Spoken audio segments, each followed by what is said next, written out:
My room's a wreck. Hello and welcome back to the channel. My name is Krashy, and today we're going to be diving into my deck list and my plan going into the Baltimore regional in a couple weeks as of the time of recording this. And yeah, we're going to talk a little bit about the 60, as you can tell by the thumbnail at minimum. It's going to be a Charizard EX deck list. This is more or less the 60 I plan to play. I'm still debating a couple of things. We're going to talk about it, play a game on TCG Live, and yeah, let's dive into the deck list. Let's go ahead and take a look at it. All right, this is the 60, more or less. I'm going to talk to you about the few things that I'm thinking about changing, but this is mostly what I've settled on. And yeah, let's dive into it. So Charizard EX featuring Pidgeot, of course, and then the 2-1-1 Dust Noir line. I thinned it. I was super skeptical of thinning the Charizard line to a 2-1-2. It has the insane potential to prize, dude. It has that potential, but the odds are low. The odds are low, and of course we do have the inclusion of the Hisuian Heavy Ball, which I actually, as of the time of recording this, don't even have a Hisuian Heavy Ball. I need to find one. So I've only been testing this list on live. I haven't actually played it. My list that I played in the past two cups was pretty close to this, but like I said, I've thinned the line down and I've made some changes. But the deck list features a 2-1-2 Charizard line, a 2-2 Pidgeot line, the 2-1-1 Dust Noir line, which is pretty standard. We got our Rotom and our Lumineon V, Manaphy for a little bit of bench defense, the Pheasantipity EX for Flip the Script, Radiant Charizard, of course, for the prize mapping and helping out in certain matchups. And then we have the 4 Arven, 2 Iono. I've seen a lot of 3-3 on this.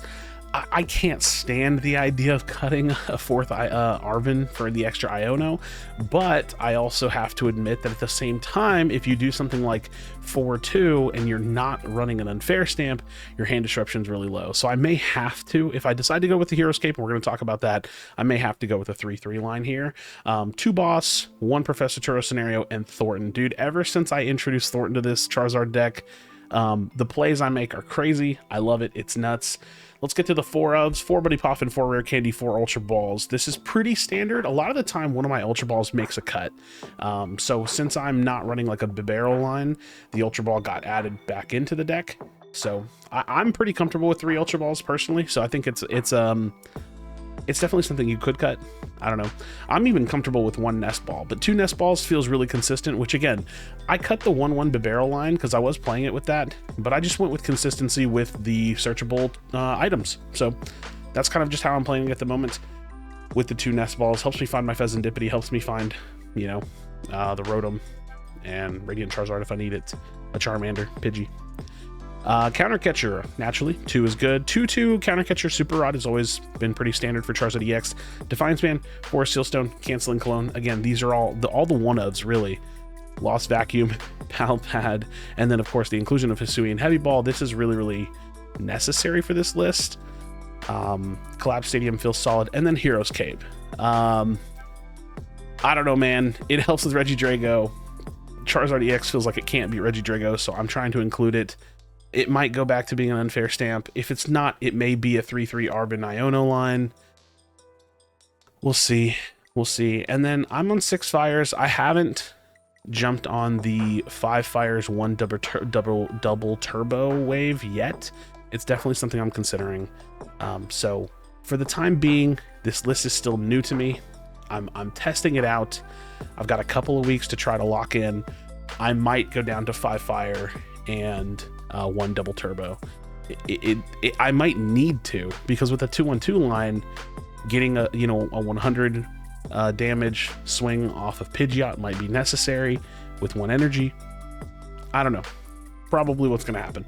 I'm just not comfortable with it. Let's go ahead and dive into TCG Live. Let's play a game and see how it goes. Let me know your thoughts in the comments down below. Subscribe to the channel for future Pokemon TCG content. And yeah, let's get into it. All right. Tails never fails. We got it, dude. We got it. Blind going second, I think.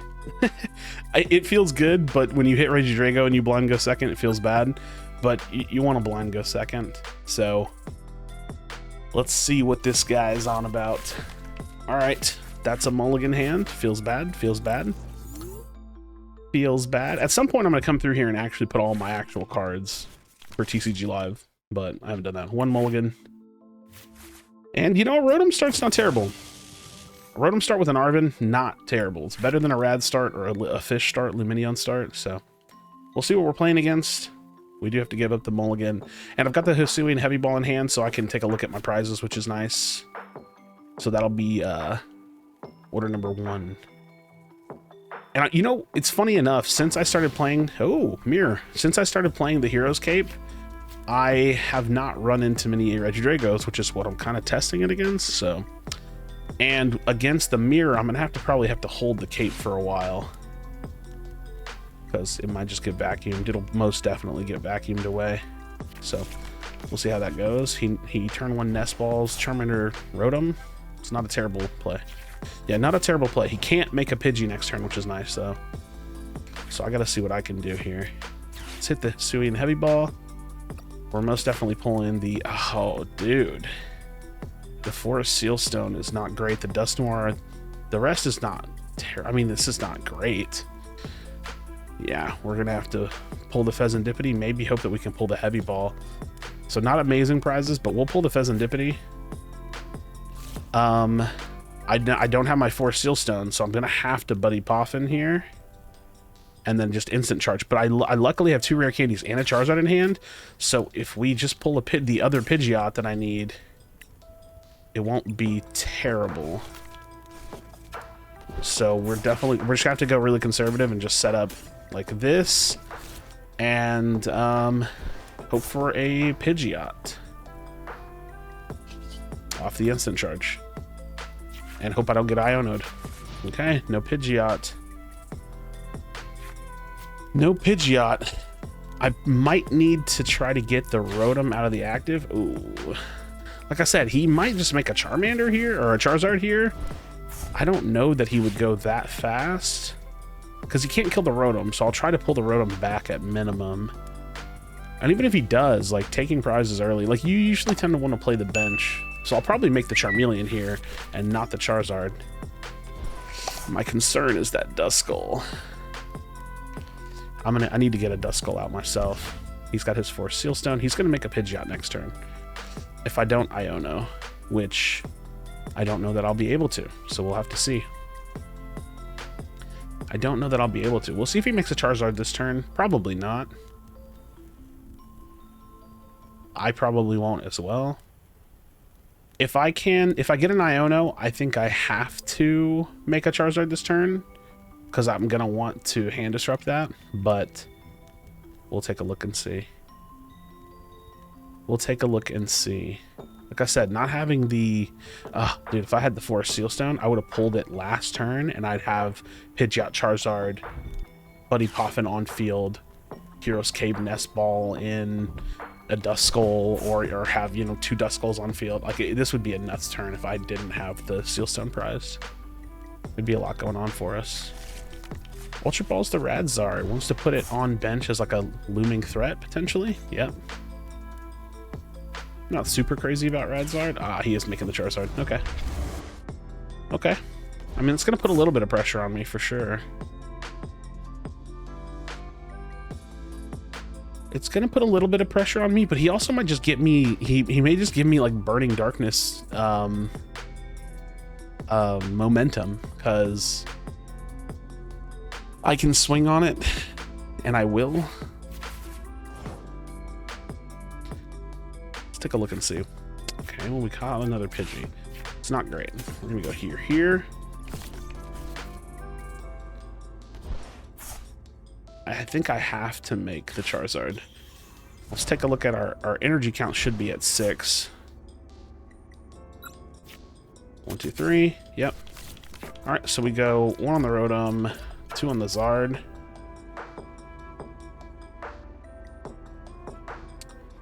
He doesn't have his Pidgeot yet, but he does have 8 cards in hand. The question is, do I put the Hero's Cape out? Or do I wait?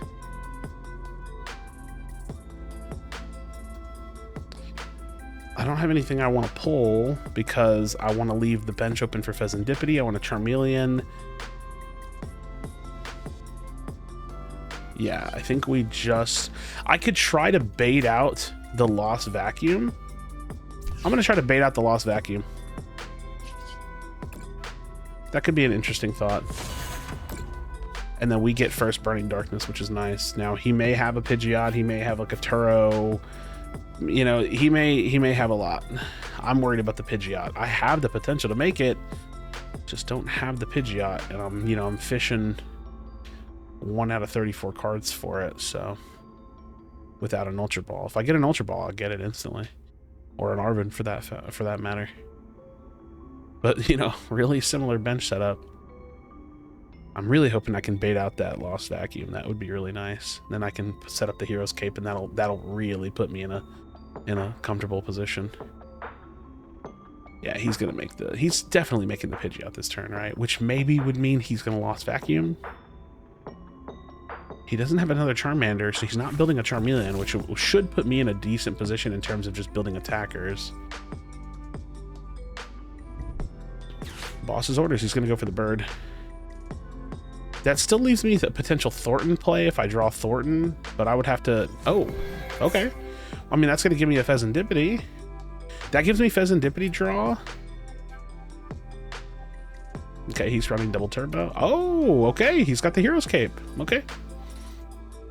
I also have a Hero's Cape, and he showed that first. So that should mean that I can vacuum it at some point. Interesting Collapse Stadium. Really interesting. I mean, I won't be bumping that. I will not be bumping that. I will be taking three cards off the Pheasantipity Flip the Script, though. Oh, man, if I really want... what I would give for an Ultra Ball at the moment. Alright. Come on. Let's hit. Ultra Ball. Okay, we have the Ultra Ball. I think we get rid of the Pidgey and the Nest Ball.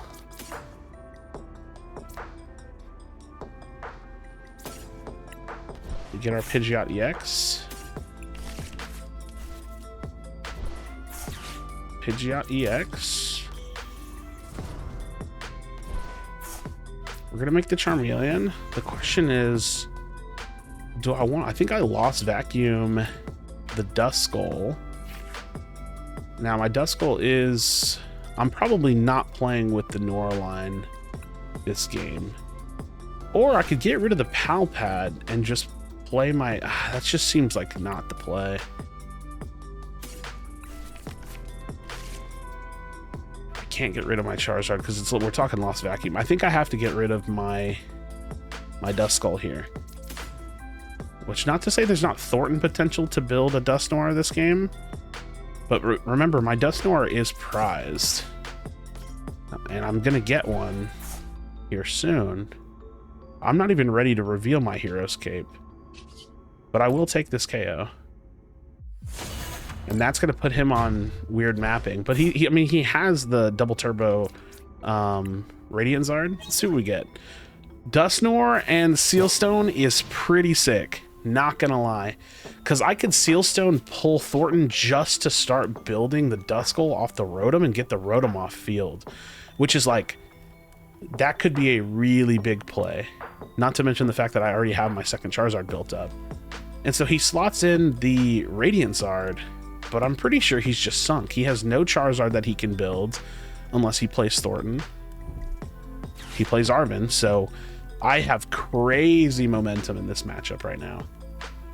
I think I could even conservatively play the Hero's Cape soon, because if he vacuums that, I don't really know that I care. And yeah, I might just build a Dusknoir and kill his Pidgey. If he doesn't build a Pidgey out this turn, he's done for.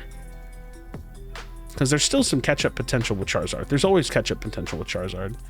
But I'm gonna Sealstone Thornton out a Duskull, look for rare candy, build Dusknoir, kill Pidgey, and then at the same time I'm gonna make a second Charizard.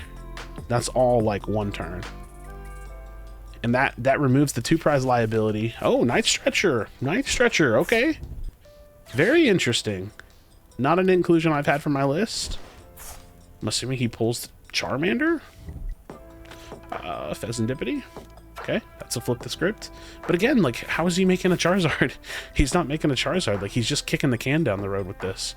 And yeah, he hits me for 250, but if he takes a 2 prize on me, I'm not really concerned. And with me killing the Pidgey with Dust Noir, me killing the Radiant Zard keeps me on that 2/2/2 prize mapping. So I'm totally fine with that. He's going to go Dusclops for 50 damage, which, I mean, that's going to give me an extra prize. It kind of messes up my prize mapping a little bit if he does that, but I'm not really that concerned because I'm gonna decimate his board state. I will give him a flip the script, but again, he's going to have the only Charizard he's going to make is going to come from Thornton at this game, at this point.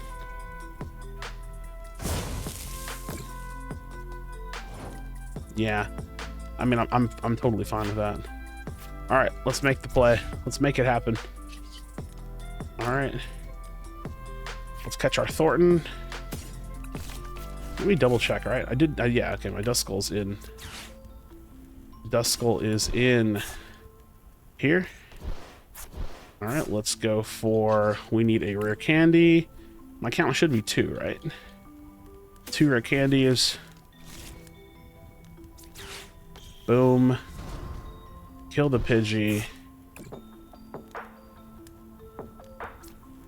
We're not letting that go through. And honestly, killing the Dusclops probably wouldn't be a terrible idea either. But I think that this is a perfectly fine trade. See what we grab. Grab our Ultra Ball. Okay. We are going to go into the Charizard EX.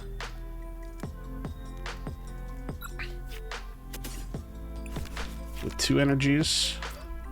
And again, if I lose this Charizard, that should be fine. I'm going to keep... Do I put the Hero's Cape on? Because at this point, he's doing 210. I don't think it doesn't help me here. If anything, I put Hero's Cape on Pidgeot. I think I do. I'll put the Hero's Cape on the Pidgeot. I could even Super Rod back the Duskline, which I think would actually be pretty strong. Grab the energy as well. And we'll take out the Radiant Zard. Keeps my prize mapping the same, and I've already got a second built-up attacker, so let's see what we grab. The Hisuian Heavy Ball. Was there anything else? I got the Pidgeot in there and the... I forgot what was last. Something else I didn't really care about. If he grabs the Dust Noir, I basically just win. I mean, he's got nothing. It's pretty much a concede angle unless he can build a Charizard. He's not building a Pidgey. It all comes down to a Thornton potentially. Like I think he just managed his bench so poorly.